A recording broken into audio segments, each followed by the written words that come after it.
कसं काही जणांना राग येईल, काही जणांना नाही, पण मी पहिलंच सांगितलं होतं आपली मुलगी ही पुण्याला शिकायला असती ना तर त्याच्याकडे लक्ष देत जावा. तुम्ही काही स्वप्न बघून पाठवलेले असतात, पण इकडे त्या स्वप्नांचा सत्यानाश झालेला असते. गावात संस्कारी आणि पुण्यात बाईक सफारी असं व्हायला नको. असे गोडेही दिसले ना डायरेक्ट फिलिंग गावाकडलीच आहे. तर राम राम गाववाले, मी विशाल राजमाने, स्वागत आहे तुमचं आपल्या आजच्या नवीन ब्लॉग मध्ये. आल्यापासून आपली एकच इच्छा होती की शंकर बाबाच्या दर्शनाला जायची, पण कसं आहे जोपर्यंत बोलावा येत नाही ना तोपर्यंत जाणं शक्य नसतंय. आणि आज माझी वेळ आली होती म्हणून आज आपण निघालो होतो शंकर बाबाच्या दर्शनाला. आणि पुण्यात आल्यापासून आपले कंटिन्यू व्हिडिओ नाहीत, पण आता कंटिन्यू व्हिडिओ होत जातील, फक्त तुम्ही सपोर्ट करत राहा. ऊन तर खूप लागत होतं, पण काय करायचं, आपण गावाकडील माणसं ना, आपल्याला उन्हाची सवय. पण मनात आलंच होतं की त्या 25 लाखाच्या गाडीतून आपण प्रवास करावा, पण पुन्हा एकदमच लक्षात आलं नको, इथं पुण्यात ट्रॅफिकची लयच बोंब आहे. एक ट्रॅफिक सुटलं नाही तर लगेच दुसरं लागतंय. आणि त्यातले त्यात हा मॅप चेष्टा करत होता की गंमत काही समजत नव्हतं. 2 वेळेस तर त्यानं मला तिथंच फिरून आणलं. आणि फायनली आपण आपल्या देवाच्या दारात आलेलो आहोत. तिथं आलेले लोक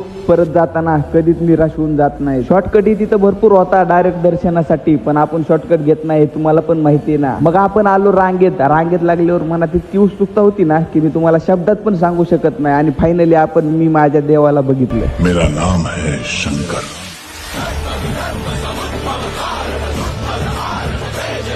तर तुम्हाला हा ब्लॉग कसा वाटला कमेंट मध्ये नक्कीच सांगा. जय शंकर.